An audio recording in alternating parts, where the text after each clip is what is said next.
வணக்கம் சார். நாட்கள் நெருங்க நெருங்க ஒரு ஆளும் கட்சியாக திமுகவிற்கான நெருக்கடி அதிகரிக்கிறது அப்படிங்கிறத நம்ம கண்கூடாக பார்த்து கொண்டிருக்கிறோம். ஒரு பக்கம் போய் அன்புமணி ராமதாஸ் அந்த கட்சிக்குள்ள சில பிரச்சனைகள் இருந்தாலும் கூட அவர் ஒரு பிரச்சாரத்தை முன்னெடுத்து செல்கிறார். வன்னிய சமூக மக்களுக்கான அந்த தனி இடஒதுக்கீடு அப்படிங்கிறத அது இன்னைக்கு வரை கிடைக்க விடாமல் மைக்ரோ லெவலில் சாதிவாரி கணக்கெடுப்பை நடத்தாமல் வேண்டுமென்றே தாமதம் செய்து கொண்டிருப்பது திமுக அப்படிங்கிற ஒரு பிரச்சாரத்தை அவர் முன்னெடுத்துட்டு போறாரு. இன்னொரு பக்கம் பாரதிய ஜனதா கட்சிக்கு ஆதரவாக இந்து முன்னணி போன்ற அமைப்புகள் ஒரு பெரிய அளவில் ஒரு ஒரு ஒரு பிரச்சாரத்தை முன்னெடுக்கிறாங்க. இங்கே குறிப்பிட்ட இந்த மதத்திற்கு எதிராக, இந்துக்களுக்கு எதிராக இவங்க இருக்கிறாங்க அப்படின்னு சொல்லிட்டு இன்னும் வரக்கூடிய நாட்களில் அதிமுக தமிழ்நாட்டையே நாங்கள் மீட்க போகிறோம், இவங்ககிட்ட இருந்து மக்களை காப்பாற்ற போகிறோன்ட்டு கொண்டு போகிறாங்க. இந்த நேரத்தில் தான் நீங்கள் ஒரு கேம்பெயினை நீங்கள் ஸ்டார்ட் பண்ணுறீங்க. அந்த கேம்பெயின் என்னென்னா ஓரணியில் எல்லாரையும் திரட்டக்கூடிய ஒரு கேம்பெயின். துரோகிகளுக்கு இங்கே இடம் இல்லை அப்படிங்கிறத உறுதிப்படுத்தணுங்கிற உணர்வை மக்களுக்கிட்ட ஏற்படுத்தி அந்த மக்களை திமுகவில் உறுப்பினராக சேர்க்கக்கூடிய ஒரு காரியத்தை தொடங்கி இருக்கிறீங்க. இது எந்த அளவு உங்களுக்கு மக்கள் ஆதரவு கொடுப்பாங்கன்னு நினைக்கிறீங்க? வணக்கம் சார். இனிவில் இந்த நிகழ்ச்சியில் பங்கேற்றிருக்கக்கூடிய அனைவருக்கும் என்னுடைய வணக்கங்கள்.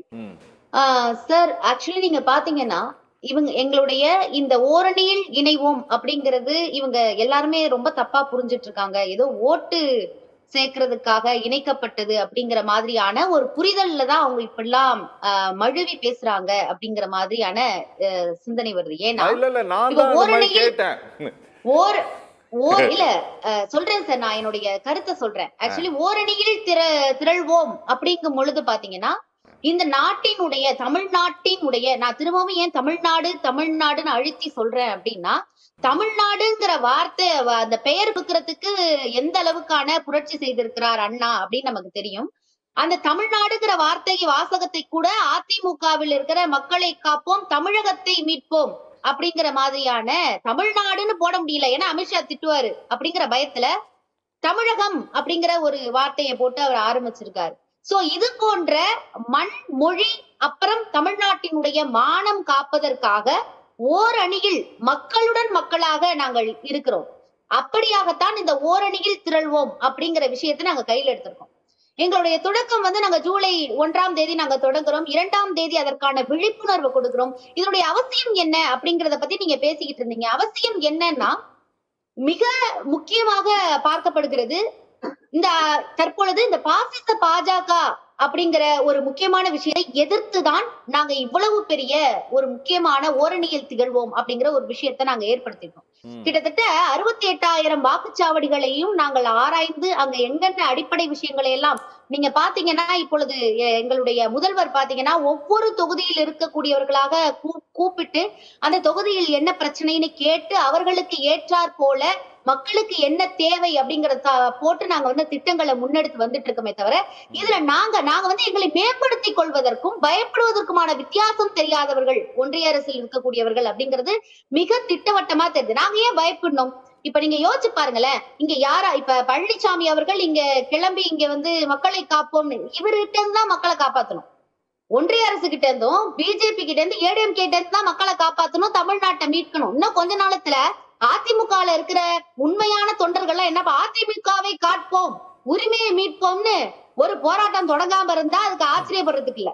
அந்த அளவுக்கு ரொம்ப மட்டமா தன்னுடைய கொள்கையை பிஜேபியிடம் அடமான வைத்து விட்டு, அதாவது மக்களுக்கான உரிமையை பேசுறது கூட அவர் ரெடியா இல்ல. அவரை பொறுத்த வரைக்கும் பதவி முக்கியம், அவருடைய சொத்துக்கள் போகாம இருக்க வேண்டும் அப்படிங்கிற ஒரு தலைப்பின் கீழே தான் செயல்படுகிறாரே தவிர அவர் என்றுமே மக்களை மீட்போம், சமுதாயத்தை காப்போம்ங்கிற எந்த ஒரு சிந்தனைகளுக்கும் அடிப்படையில ஏடிஎம்கே செயல்பட்டதா நாங்க இதுவரைக்கும் பார்க்கல. ஏன்னா நீங்க யோசிச்சு பாருங்களேன், இந்த குடியுரிமை திருத்த சட்டத்துல பாத்தீங்கன்னா கிட்டத்தட்ட 105 வாக்கு நமக்கு இருந்தது, அவங்களுக்கு 125 இருந்தது. அந்த 25 ஆனதுக்கு காரணம் என்ன? இவங்க 12 வாக்கு அங்க அளிக்காம இருந்திருந்தாங்கன்னா அதிமுக இருந்து இன்னைக்கு குடியுரிமை திருத்த சட்டம் மூலியமா இங்க இஸ்லாமிய தோழர்களும் இலங்கையில இருக்கக்கூடிய தோழர்களுக்கும் நம்ம எவ்வளவு ஒரு உதவி பண்ணிருக்கலாம். இது போன்ற மனிதாபிமானம் மிக்க செயலை ஏதாவது செஞ்சாங்களா அதிமுக? கிடையாது. அதன் பிறகு நீங்க பாருங்க, தமிழ்நாட்டில் இருக்கக்கூடிய தமிழக அரசு வழங்கக்கூடிய அரசு பணிகள்ல வடநாட்டினருக்கு வேலை இப்படி யாராவது அள்ளி கொடுப்பாங்களா? இவரு தமிழ்நாட்டை காப்பாத்த போறாரா? தமிழ்நாட்டை இவர்கிட்ட இருந்து எப்படி காப்பாத்துறதுங்கிறதுக்காக தான் இந்த ஓரணியில் திகழ்வோம். முக்கியமா பிஜேபியிலுடைய எண்ணங்கள் எதுவுமே நாட்டை நீங்க யோசிச்சு பாருங்களேன், இந்திய அளவுல 3.3% அளவுக்கு ஜிடிபி, அத உலகத்து அளவுல 3.3 அளவுக்கு ஜிடிபி வச்சிருக்கோம். அதாவது டெட்ராய்ட்ஸ் ஆஃப் இந்தியா அப்படிங்கிற சொல்ற அளவுக்கு ஆட்டோமொபைல் இண்டஸ்ட்ரியில 1,15,000 மேல ஆட்டோமொபைல் கம்பெனிஸ நம்ம கொடுத்து மிகப்பெரிய பொருளாதார புரட்சியை தமிழ்நாட்டின் முதல்வர் பண்ணியிருக்காரு. நாங்க ஏன் பயப்படணும்? நாங்க எந்த மாதிரியான திட்டங்களை போட்டு மக்களை முன்னெடுத்து சென்று கொண்டிருக்கிறோம். உலக அளவுல உலக தரத்துல பல விருதுகளை வாங்கி கொண்டிருக்கிறது திராவிட முன்னேற்ற கழக அரசு.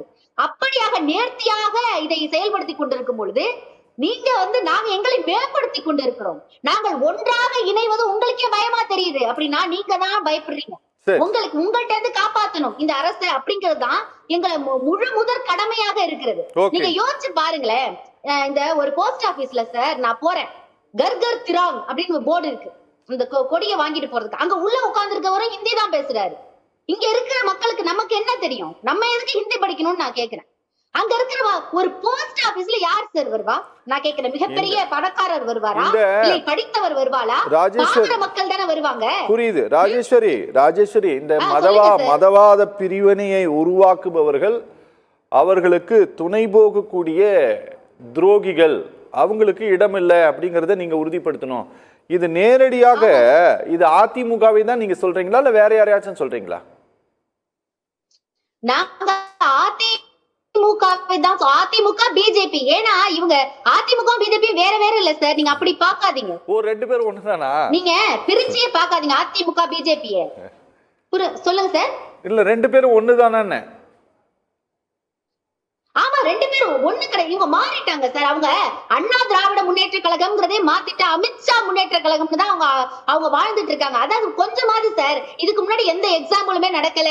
நிதிஷ்குமார் அவர்களுடைய பவன் கல்யாணா இருக்கட்டும் அல்லது சந்திரபாபு சாரா இருக்கட்டும், யாரா இருந்தாலும் சரி, அவங்களுக்கு எல்லாம் ஒரு எக்ஸாம்பிள் நடந்திருக்குல்ல.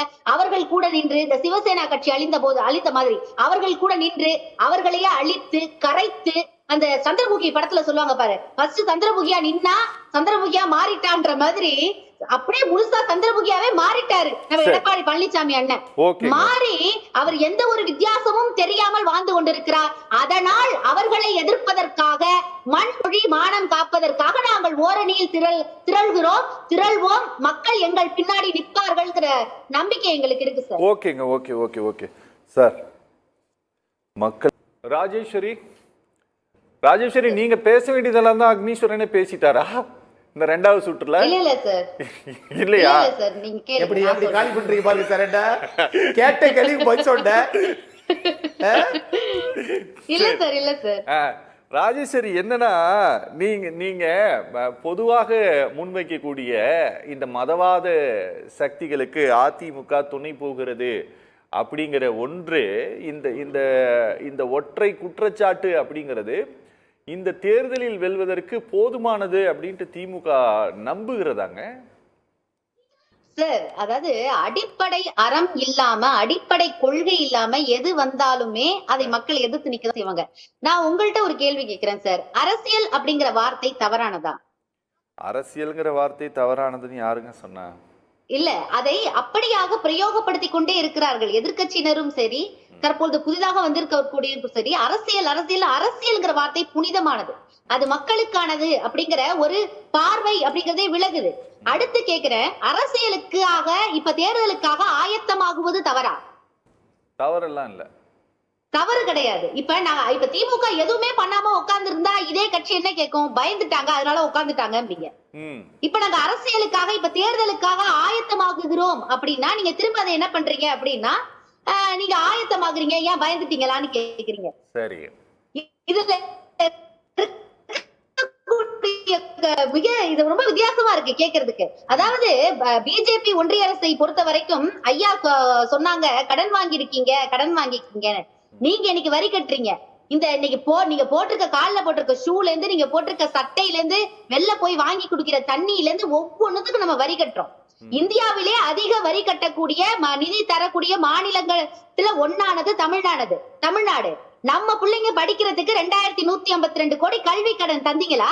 அதுக்கு எதுக்கு நீங்க சரி நான் என்ன சொல்றேன், நீங்க ரொம்ப செம்மையானவர்கள் ஒன்றிய அரசும் அப்படின்னா இந்த கொஞ்சம் கூட அந்த அடிப்படை கொள்கை இல்லாம நம்ம பிள்ளைங்களுக்கு கல்வி தரலையே, அத பத்தி பேசுறதுக்கு இங்க அதிமுக இருக்க யாராவது ரெடியா இருக்காங்களா? நம்ம பிள்ளைங்க படிக்கிறதுக்கு காசு கொடுக்கல, கேட்டா மும்மொழி கொள்கையை ஏத்துக்கணுமா? சரி மும்மொழி கொள்கையை ஏத்துக்கணும்னே வச்சுக்கோங்க. அதே மாதிரி மும்மொழி கொள்கையை ஏத்துக்கிட்ட மாநிலங்கள் எந்த அளவுக்கு முன்னேறி இருக்குன்னு ரெக்கார்ட காமிங்க. இல்ல மும்மொழி கொள்கை எந்தெந்த மாநிலத்தில் உள்ள மாணவர்கள் 2 மொழியும் படிக்கல, ஆங்கிலமே தெரியல, வெறும் ஹிந்தியும் தெரியல.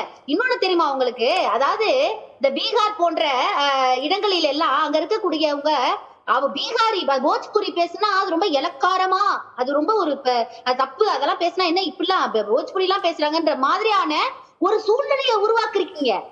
நீங்க ஹிந்தி பேசினாதான் ஏதோ ஒரு மேந்தட்டு மக்கள் அப்படிங்கிற மாதிரியான ஒரு சூழ்நிலை நீங்க உருவாக்கி மக்களை எதுக்கு தள்ளுறீங்கன்னு நான் கேக்குறேன். இதுக்கு யாராவது ஒரு பிள்ளைகள், நான் சொல்றேன் இந்தியா இவங்க சொல்றாங்கல்ல, இந்தியா எல்லாத்துக்குமானது, ஒன்றிய அரசுங்கிறது எல்லா மாநிலங்களும் சேர்ந்ததுதான் ஒன்றிய அரசு. எங்க பிள்ளைங்க படிக்கிறதுக்கு நீங்க எப்படி தந்தீங்களா? அதுக்கான கடன், அதுக்கான அமௌண்ட் நீங்க தந்தீங்களா? ஜரீபன் திட்டத்துக்கு 3000 தரணும். இந்த 100 நாள் வேலை வாய்ப்பு திட்டத்துக்கு சார் நான் பொதுக்கூட்டத்துல போகும்போது ஒரு 2 அம்மா என்னை கூப்பிட்டு, மாடி சத்த இந்த 100 ரூபாய் நான் 3 நாள் வேலை வாய்ப்பு திட்டத்தை பத்தி கொஞ்சம் சொல்லுடா, எங்களுக்கு அது வேணும்டா, கொஞ்சம் ரொம்ப கஷ்டமா இருக்குடான்னு என்ன கூப்பிட்டு சொன்னாங்க சார். சும்மா இந்த நிகழ்ச்சிக்காக நான் சொல்லல, அதுக்கு 4000 கோடி தரணும், அதுக்கு நீங்க தரல. இந்த ஏழை மாணவர்கள் ஸ்காலர்ஷிப், இப்ப நல்ல மார்க் எடுத்த பிள்ளைங்க எல்லாம் பெரிய பெரிய கல்லூரிகளிலும் பள்ளிகளிலும் குடிக்கிறதுக்கு ஸ்காலர்ஷிப் தமிழ்நாடு கட்டுது. இது போன்ற 1000 விஷயங்களை சொல்லலாம் சார். நீங்க தராது. இந்த நம்ம முதல்வர் சொன்னாரு, மாப்பிள்ளை அவர்தான், ஆனா அவர் போட்டிருக்க சட்டம் என்னதுன்னு எதுக்கு சொன்னாரு? கொடுக்கக்கூடிய எல்லா நிதிகளிலும் முதியோர் திட்டமா இருக்கட்டும், மாற்றுத்திறனாளிகளுக்கான திட்டமா இருக்கட்டும், அல்லது பெண்களுக்கான திட்டமா இருக்கட்டும், எல்லாத்துலயும் 200 ரூபாய் தான் ஒன்றிய அரசு கொடுக்குது. 1000 ரூபாய் யாரு கொடுக்குறா? நம்ம கொடுக்கிறோம். நான் எதுக்காக இத சொல்ல வரேன்னா சார், ரொம்ப ஈஸியா இத கடந்து போயிட முடியாது. நான் ஐயா சொன்னாங்க, நாங்க கொள்கை, எதற்காக கொள்கை தேவை? கொள்கை தான் சார் அடித்தளமே. இத நாங்க சும்மா படம் காட்டல, ஆயத்தம் தான் ஆகும். தேர்தலுக்கு ஆயத்தம் ஆகும்னா ஆயத்தமாகும். எல்லா கட்சிகளும் ஆயத்தமாக கொண்டுதானே இருக்கிறது. எல்லாருடைய நிலைப்பாடுகளும் நாங்கள் பார்த்து கொண்டுதான் இருக்கிறோம். ஓகேங்க, ஓகே.